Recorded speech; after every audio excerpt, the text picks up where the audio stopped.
Broncos got their first win of the season over the Chicago Bears in Week 4, which means it's time for the first edition of Between the Lines. Team reporter Sydney Jones here alongside Hall of Fame safety Mr. Steve Atwater. Here on Between the Lines, Steve and I will break down some of the plays following each of the team's wins. So let's take a look back at Denver's 31-28 win in Chicago. Steve, looking at the offense first, running back Jaleel McLaughlin, he shined on Sunday. In Russell Wilson's words following the game, he was spectacular. Steve, he got the Broncos on the board first with his 18-yard touchdown. What did you see on that play? Yeah, beautiful play, beautiful play design. As you'll see here, when Russell Wilson breaks the huddle, he sees a cover one type of look with a safety in the middle of the field.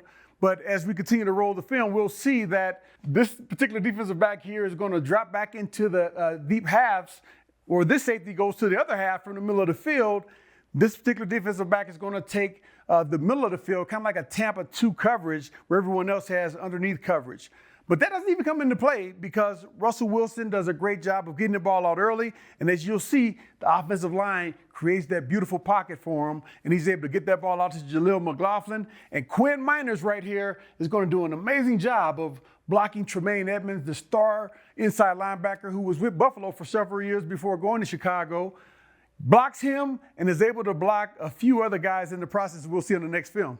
Yeah, and Steve, Jaleel said that head coach Sean Payton preached last week patience in the screenplay, and we saw that. I mean, he waited for the play to develop there. Quinn Miners got that great block, and then things just opened up for him. Yeah, and you'll see again here, patience, patience, patience. Quinn Miners again blocking Tremaine Edmonds. Jerry Jeudy is going to X out the defensive back there, and we'll see Cortland Sutton here in a second. There's Cortland Sutton taking out another guy. And as we'll see here, Jaleel McLaughlin makes these guys miss. And also Quinn Miners blocks Tremaine Edmonds, blocks two other guys with his body because they're running, trying to jump over him, and they can't get over him. Yes, and he's off to the races. And, hey, the confetti, throw it up. Steve, it is so fun to watch Jaleel play. I mean, head coach Sean Payton said that they'll keep expanding his role here on offense. So excited to see what that looks like. Now, Steve, looking at the defense, we saw that unit step up big in the fourth quarter, really when it mattered most. After several big stops, Kareem Jackson, he sealed the fate for the Broncos in the final 30 seconds with his interception. Steve, walk me through that play. What'd you see? Well, I'll tell you what, man. Big-time players make big-time plays, and Kareem Jackson did just that on this particular play. Now, as you'll see from the start of the play, DeLon Turner yields in the deep middle of the field. Everyone else is playing man-to-man coverage. The slot corner, Fabian Moreau, he's going to actually blitz on the play. But I think Justin Fields, before he broke the huddle, he knew he was going to throw that ball to Cole Kmet. Yeah. And as you know, Kareem Jackson, before he played safety, he played cornerback. And most cornerbacks are very good at man-to-man coverage, especially on clunky tight ends.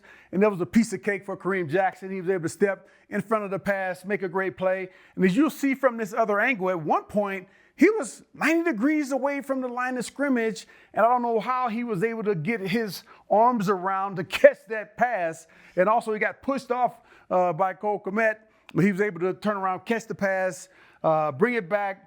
Big celebration, amazing play by a great player. Yep, the game-sealing play. Steve, always appreciate your expertise. That's going to do it for this week's episode of Between the Lines. For Steve Atwater, I'm Sydney Jones.